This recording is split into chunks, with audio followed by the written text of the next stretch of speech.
Here we are again. Like the proverbial bad penny, I've turned up. This is almost getting regular, isn't it? So, thank you for all your comments and messages to me about these transmissions from the planet Doom. So, I will return to the subject that kind of started this clunky series of AI art. How do we deal with what's now with us? I think the biggest fear that seems to be circulating the interwebs at the moment is this idea of you can't trust anything you see, hear, read. And there's also the increasing of realism, but it's not really real. It's a strange kind of hyper verisimilitude that these AI videos are producing now.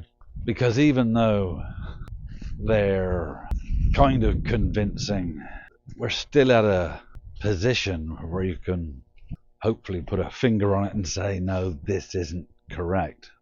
And I think the fear is that you're watching news, you're watching, presuming to be news and documentary, and in actual fact it's generated in some blue-skinned, pizza-fed military or government secret bunker somewhere. I think we can still tell at the moment. I think the danger truly arrives is when it starts, or when the prompts reference material to create the output starts referring to other pre-generated similar material, and then we end up where it all starts to look the same, and that becomes the accepted reality, particularly for those that are younger and fresher to it. I don't know if that will happen or not.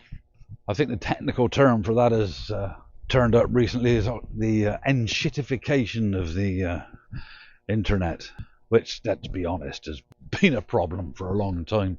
The naming of it might be new, but the problem's been there a long time. So, what do we do? Well, the fact of not being able to trust the internet now is, I'd say, it's like a matter of degree. Could we trust it anyway before?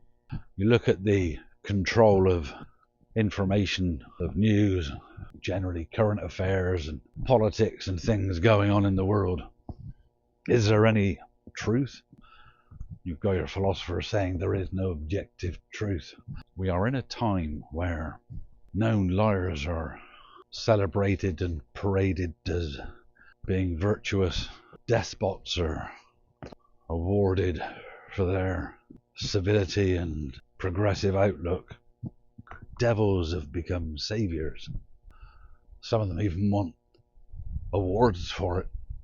So I don't think AI is the problem that's challenging the veracity of what's being culturally produced. There's a bigger issue there. But reducing it down to my little pokey, self-absorbed avenue of cultural production, visual art. As I said before, the cat's out the bag. AI, AGI, it's not going away, it's here. So, what do artists do? Well, the only thing that we can say we have is an authentic human touch. So there has to be the celebration and continued pushing the human touch as our, what do they say in marketing land, your unique selling point, your USP. The human touch, we have to look at what constitutes the human touch, or what proves the human touch, or the old debates about authenticity and whether that independent, special nature of visual art could be maintained in an age of reproduction. And if you're a fan of art and you're interested in art, you'll know yourself that witnessing the real object, actually seeing, is different from seeing a reproduction of it, no matter how faithful that reproduction. The problem is it's not always possible for everybody to see the actual finished art piece, is it?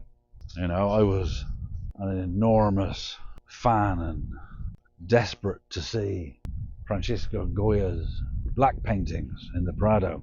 And I'd studied them, and I'd read about them, and I'd had different books showing them to me. But for my 50th birthday, my other half took me to Madrid, and I saw them in the flesh, so to speak, and it was very, very, very different. I was in the room of the black paintings for several hours, just studying them and studying them. I learnt a lot just by looking at them, taking notes. I was so enthused by them, being a paint nerd, that I had to go back the next day, which was the point, the real object.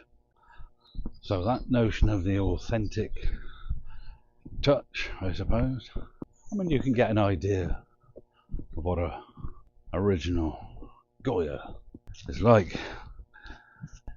Yes, you can get an indication from a very good reproduction of what an artwork looks like, but you know, it's not just texture, it's the chaos of the work. It really isn't the same until you see it. There's been a fashion for these walk-in interactive exhibitions of work by Van Gogh, and they create with digital technology the paintings to fill the inside of a giant cube in some cavernous museum space. And there's probably piped in music from the time he was painting, and I'm sure it's all very spectacular, which is its point, I suppose.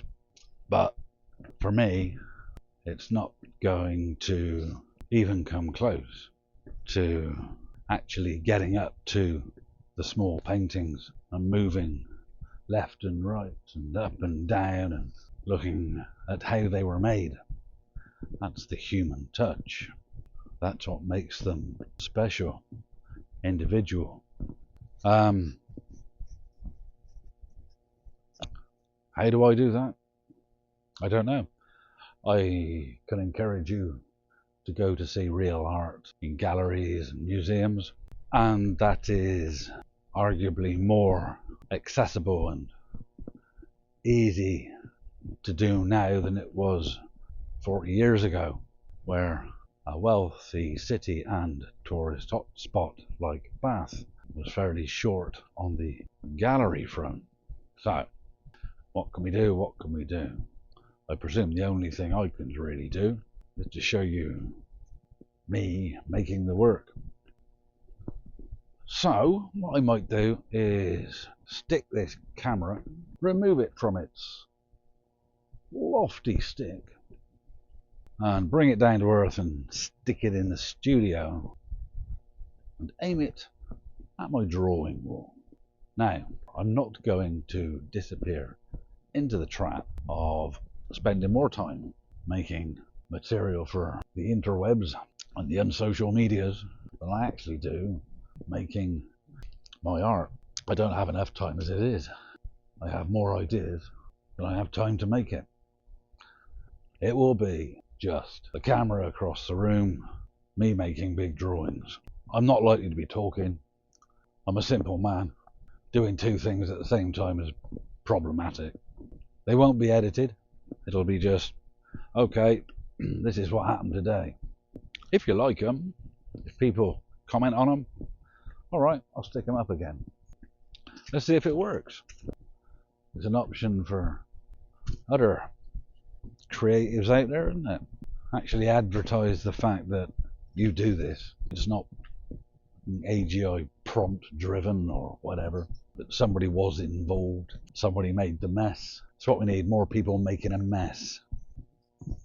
We have these tech giants, bros, I don't know what they want to call themselves, but they're cleaning up because that's all they care about. Whatever they say about services and technical developments, it's just keep the shareholders happy. So the bottom line, yes, cleaning up, that's all they care about. So If you're using paint, if you're using pencils, if you're using clay, chalk, mess, muck, they're cleaning up, don't let them. Keep making a mess. That's what I'm going to do. I'm going to make the mess and celebrate the mess. If you like it, I'll do some more. So, back in the studio next week, stick some paper on the wall, let's make some mess. I barely mentioned politics. Woohoo! So that's this week's transmissions from old man walking around with a phone on a stick. That's me done for this week. Okay, as they say somewhere, à la prochaine and ta-ta.